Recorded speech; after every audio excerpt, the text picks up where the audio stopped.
BFM Business, Intégral Bourse, jusqu'à 18h, le Club de la Bourse. 3 invités avec nous pour ce Club de la Bourse ce soir. Stanislas Bernard, le président de 21st Capital. Bonsoir Stanislas. Bonsoir.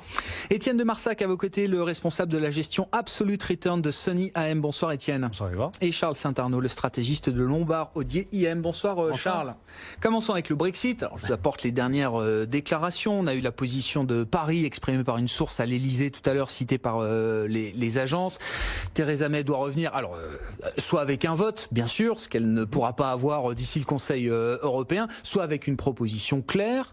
À l'instant, Michel Barnier qui renchérit, le Conseil européen devra juger ce qui est dans l'intérêt de l'Union européenne pour faire le choix ou non d'une extension qu'on accorderait à Theresa May et à son gouvernement. Tout prolongement des négociations doit être utile, nous dit Michel Barnier, le négociateur en chef de l'Union européenne. Et puis je rappelle aussi la position d'Angela Merkel, très combative, qui dit qu'elle se battra jusqu'au bout pour obtenir un Brexit ordonné. Une fois qu'on a dit ça, Étienne, c'est votre passion, le Brexit. On parlait il y a quelques jours déjà avec vous. Non, mais on n'arrête plus. Vous suivez là, ça devient vraiment intéressant pour le coup. Oui, bon, qu'est-ce qui peut se passer lors du Conseil européen? Et maintenant, mettons-nous peut-être du côté de l'Union européenne. Quels sont les choix, quelles sont les options qui s'offrent à l'Union européenne? Rappelons qu'ils sont 27 et qu'il va falloir trouver, comme à chaque fois, un dénominateur commun pour fonder une position face à Theresa May. Alors, ce qui est bien avec le Brexit, c'est que finalement on fait l'apprentissage de l'humilité, c'est-à-dire qu'on n'arrête pas de se tromper et on va de surprise en surprise. La dernière en date étant celle que nous a réservée Berco, refusant donc le 3e passage du Mini-Think Vote au Parlement. Maintenant, donc impossible pour Theresa May de proposer le même texte. Mais on avait déjà parlé avec vous. C'est la procédure depuis le XVIIe siècle. Voilà, 1603. Bon, c'était un point.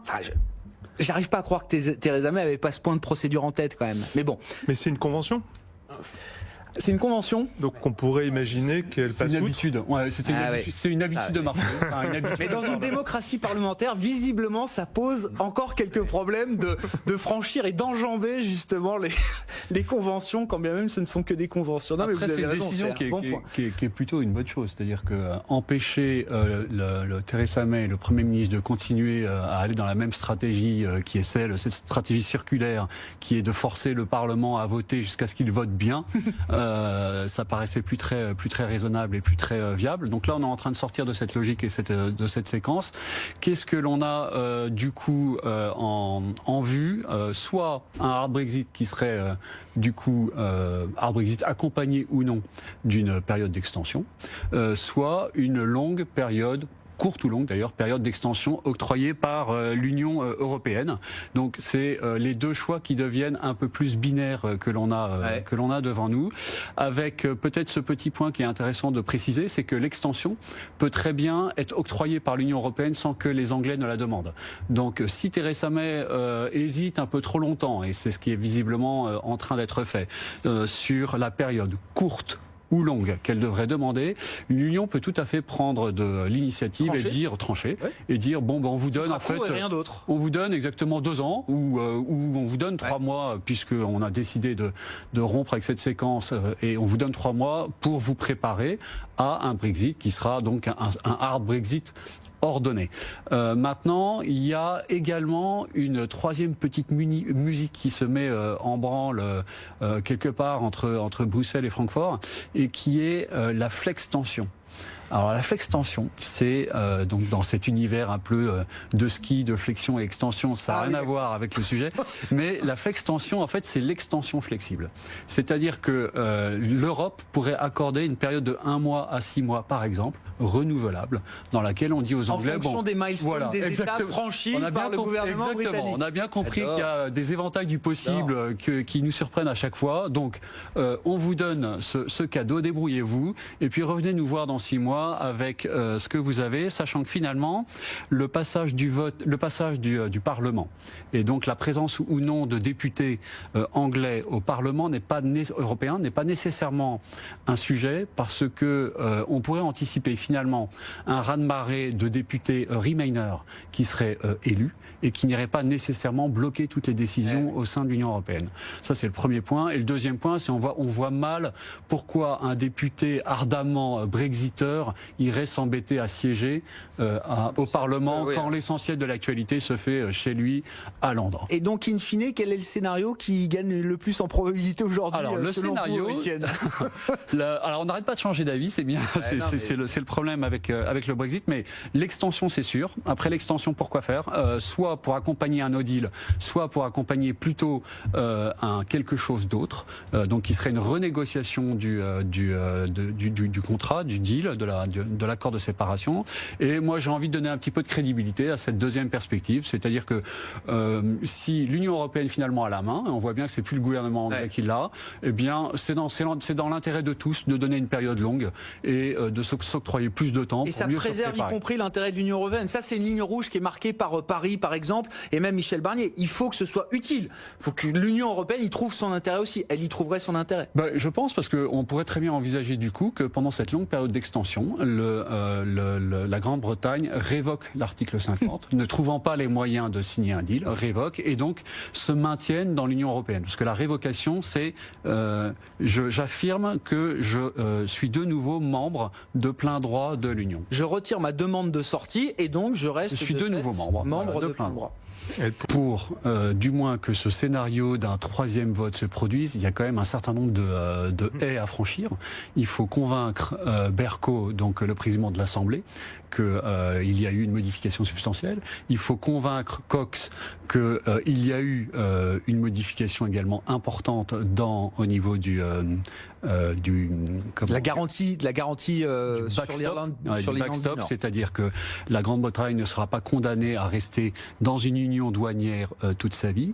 Il faut convaincre l'Union européenne de réouvrir l'accord de sortie ou de réouvrir la political declaration, donc la déclaration politique, qui est le deuxième volet de cet accord. Et enfin, il faut réussir à faire voter donc le RG et le DUP sur le sujet. Donc ça fait quand même beaucoup d'enjeux et d'étapes à franchir en aussi peu de temps. Et donc moi je pense qu'il faudra un miracle pour que ça se produise, et probablement que Theresa May se rende à Lourdes à pied. Et malheureusement elle n'a plus le temps. Et malheureusement elle n'a plus le temps. Et c'est pour sur la Fed et sur les banques. Oui, non mais effectivement c'est un sujet dont on avait déjà parlé, c'est-à-dire que la contraction réelle des taux Fed Fund, au-delà de ce qu'on voit optiquement, compte tenu des conditions financières, ça n'a pas été une contraction de 200 BP, mais peut-être de 600 BP en l'espace. Il faut traduire ça.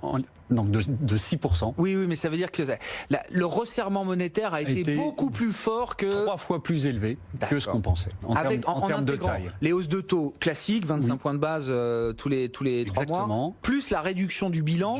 C'est comme si on avait monté les taux de 600 points de base, Et en rajoutant également la contraction financière qui s'est faite au travers des hausses de taux, par exemple, des obligations d'État ou des obligations corporate. Donc l'impact sur le marché a été considérable, a été très rapide et a été décuplé par une communication qui prévoyait d'aller même encore plus loin et de ramener le bilan de la Fed en mode automatique, souvenons-nous.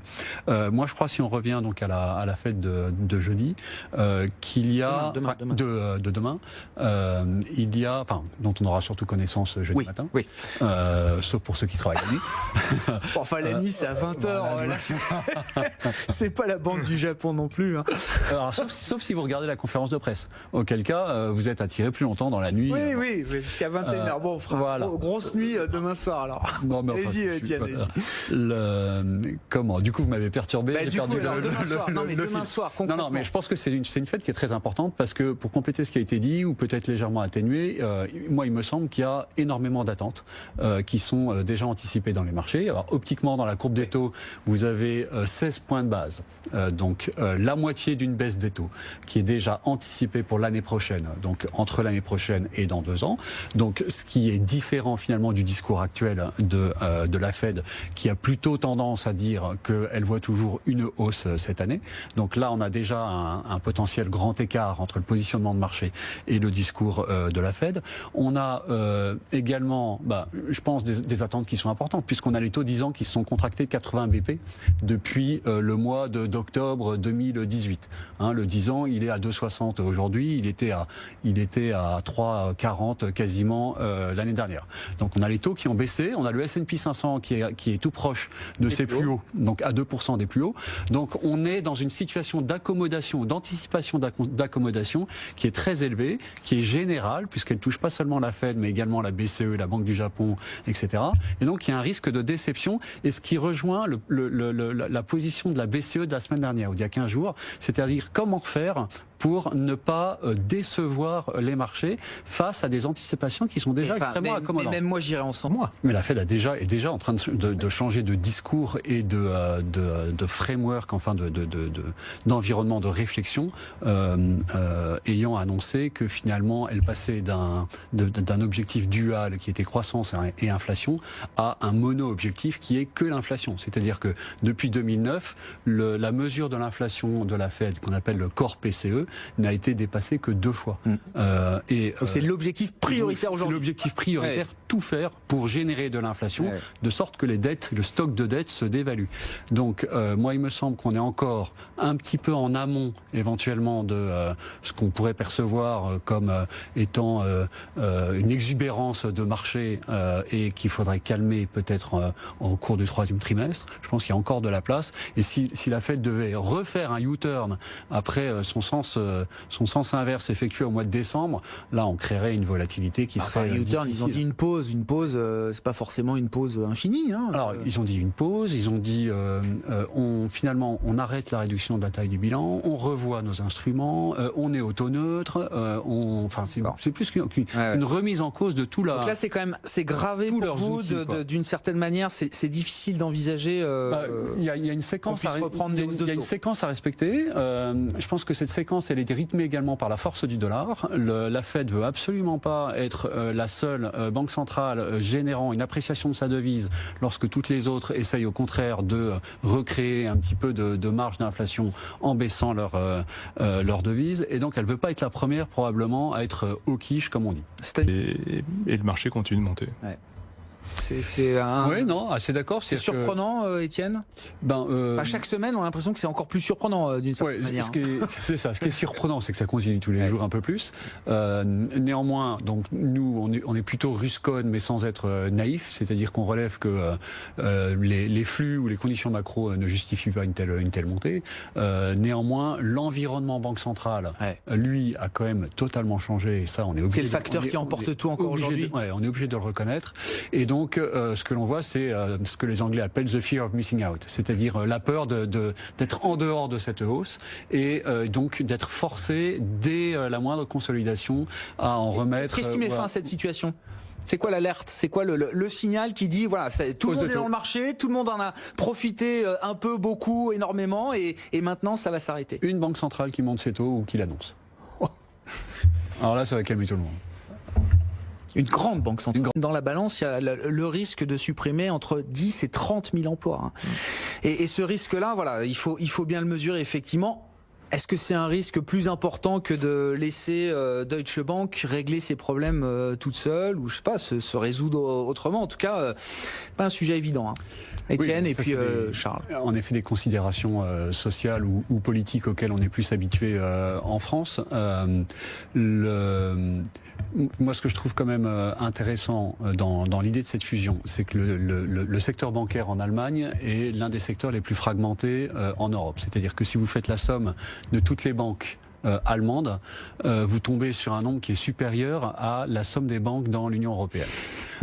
Donc c'est pour vous dire juste un petit peu à quel point vous avez un nombre incroyable de banques de taille intermédiaire, de coopératives, de Landesbank, etc., qui se font concurrence entre elles et qui dépriment les marges. Et donc c'est pas un hasard si Commerz ou Deutsche Bank ont des résultats aussi faibles. Et les deux grandes banques privées ont une concurrence des coopératives et des mutualistes qui est une concurrence impossible à tenir. Sur la partie retail, exactement. Et juste en effet pour donner un chiffre, donc c'est les résultats de Deutsche Bank, c'est 300 millions pour l'année 2018, donc c'est extrêmement faible, et c'est 0,4% de return on equity. C'est-à-dire que quand vous êtes actionnaire de Deutsche, on vous donne une rémunération qui est de l'ordre d'un instrument monétaire. C'est pas exactement ce que vous attendez d'une banque le risque prix, non, qui prend du risque. Exactement. Ensuite, vous avez avez une logique économique derrière qui correspond à une grosse erreur de stratégie de Deutsche Bank des dernières années, qui est de s'être concentré sur les activités de marché à un moment donné où tout le monde s'en sortait. Et donc ils se sont pris la régulation en fait de plein fouet, hein, le mur de régulation de ces dernières années qui a contraint leur marge. Et donc c'est un petit peu compliqué pour eux de faire des économies. En tout cas, faire des économies, c'est pas un programme en soi. Et c'est pas ce qui va les permettre d'être plus solides dans les années qui viennent. Donc il y a une logique quand même à se regrouper. Et en tout cas, ça permettra à Deutsche Bank d'augmenter son profil de crédit. 30 secondes pour conclure.